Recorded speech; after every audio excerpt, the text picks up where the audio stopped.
Fitzgerald Kennedy, do solemnly swear I, John Fitzgerald Kennedy, do solemnly swear that you will faithfully execute the office of President of the United States that I will faithfully execute the office of President of the United States and will, to the best of your ability, and will, to the best of my ability, preserve, protect, and defend the Constitution of the United States. preserve, protect, and defend the Constitution of the United States. So help you God. So help me God.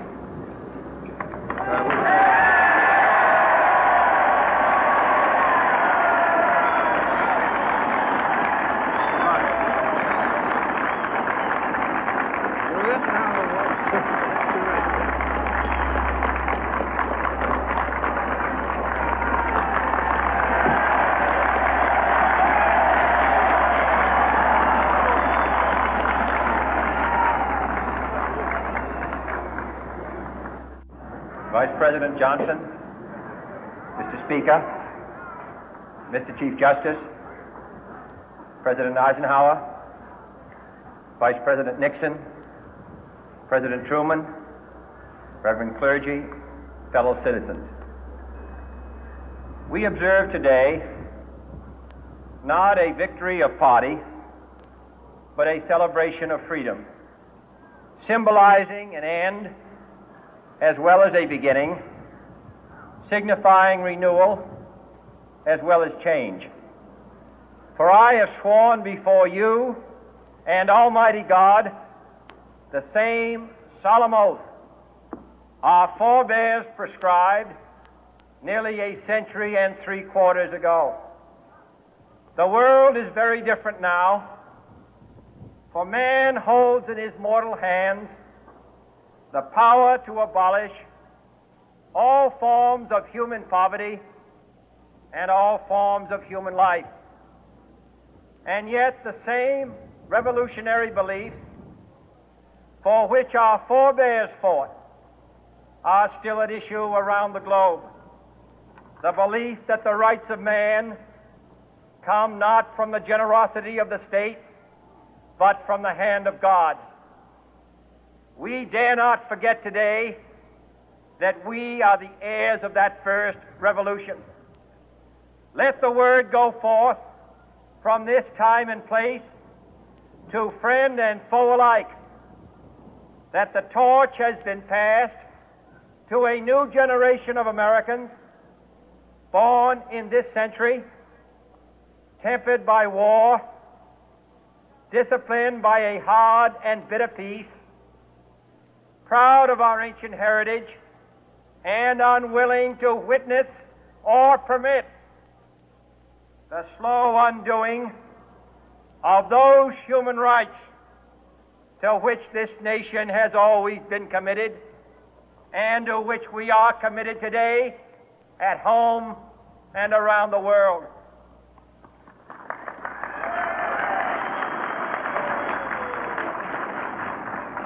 Let every nation know, whether it wishes us well or ill, that we shall pay any price, bear any burden, meet any hardship, support any friend, oppose any foe to assure the survival and the success of liberty.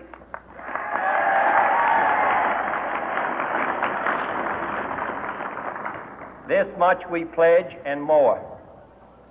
To those old allies whose cultural and spiritual origins we share, we pledge the loyalty of faithful friends. United, there is little we cannot do in a host of cooperative ventures. Divided, there is little we can do, for we dare not meet a powerful challenge at odds and split asunder. To those new states whom we welcome to the ranks of the free, we pledge our word that one form of colonial control shall not have passed away, merely to be replaced by a far more iron tyranny. We shall not always expect to find them supporting our view, but we shall always hope to find them strongly supporting their own freedom, and to remember that in the past, those who foolishly sought power by riding the back of the tiger ended up inside.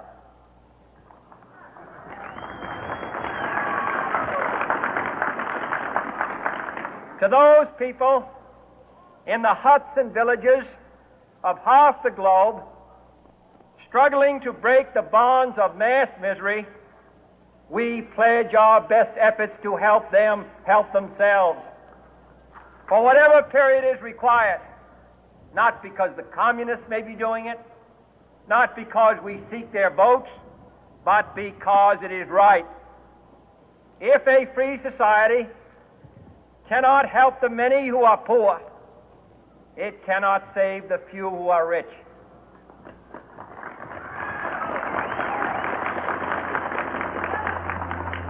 To our sister republics south of our border, we offer a special pledge to convert our good words into good deeds, in a new alliance for progress, to assist free men and free governments in casting off the chains of poverty.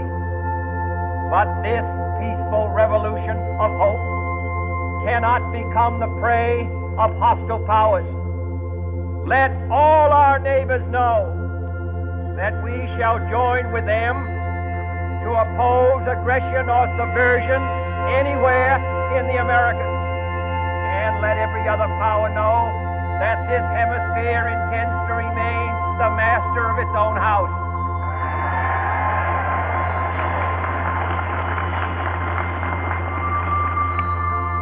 To that World Assembly of Sovereign States, the United Nations, our last best hope, in an age where the instruments of war have far outpaced the instruments of peace, we renew our pledge of support to prevent it from becoming merely a forum for invective, to strengthen its shield of the new and the weak, and to enlarge the area in which its writ may run. Finally, to those nations who would make themselves our adversary, we offer not a pledge, but a request that both sides begin anew the quest for peace. Before the dark powers of destruction, unleashed by science, engulf all humanity in planned or accidental self-destruction, we dare not tempt them with weakness, for only when our arms are sufficient beyond doubt can we be certain beyond doubt that they will never be employed.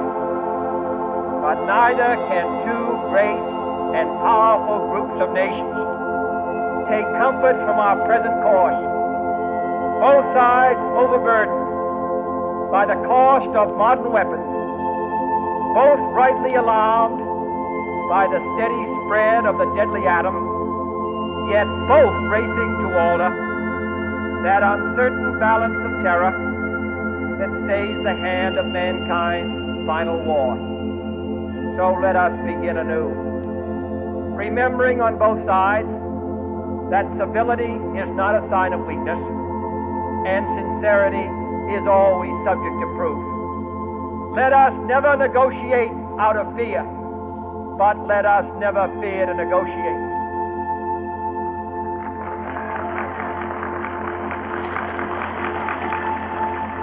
Let both sides explore what problems unite us, instead of belaboring those problems which divide us. Let both sides, for the first time, formulate serious and precise proposals for the inspection and control of arms, and bring the absolute power to destroy other nations under the absolute control of all nations.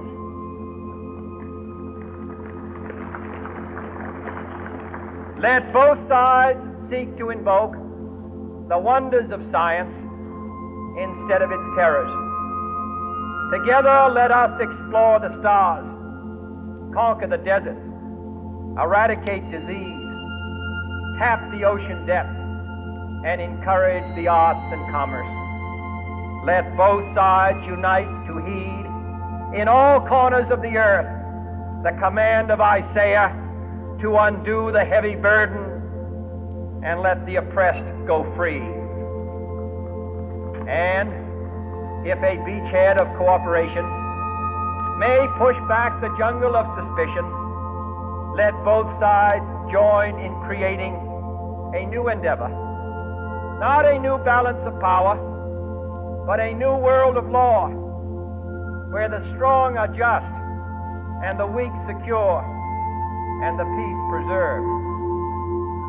All this will not be finished in the first 100 days, nor will it be finished in the first 1,000 days, nor in the life of this administration, nor even perhaps in our lifetime on this planet. But let us begin.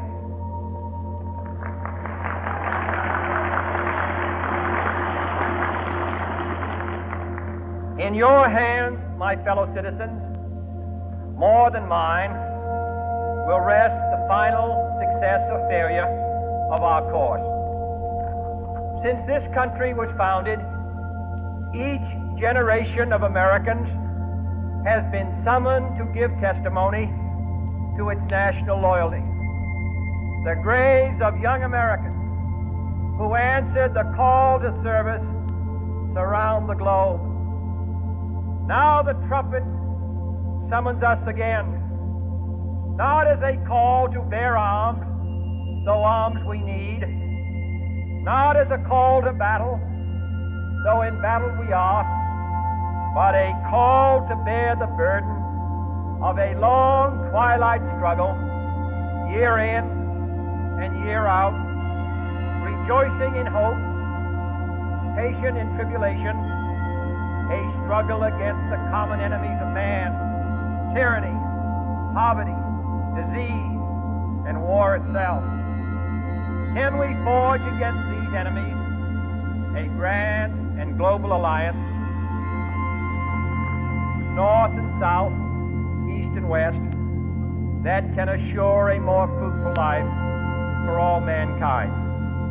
Will you join in that historic effort?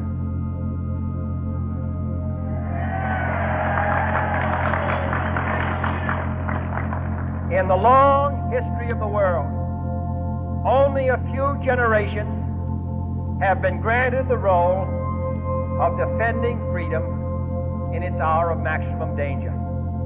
I do not shrink from this responsibility. I welcome it.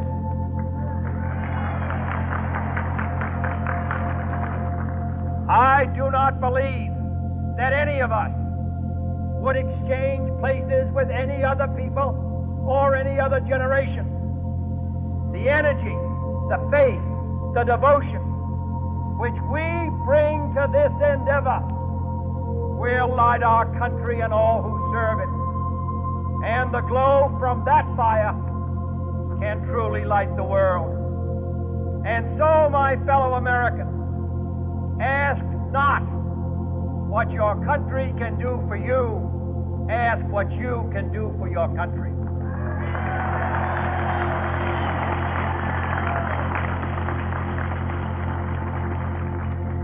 My fellow citizens of the world, ask not what America will do for you, but what together we can do for the freedom of man.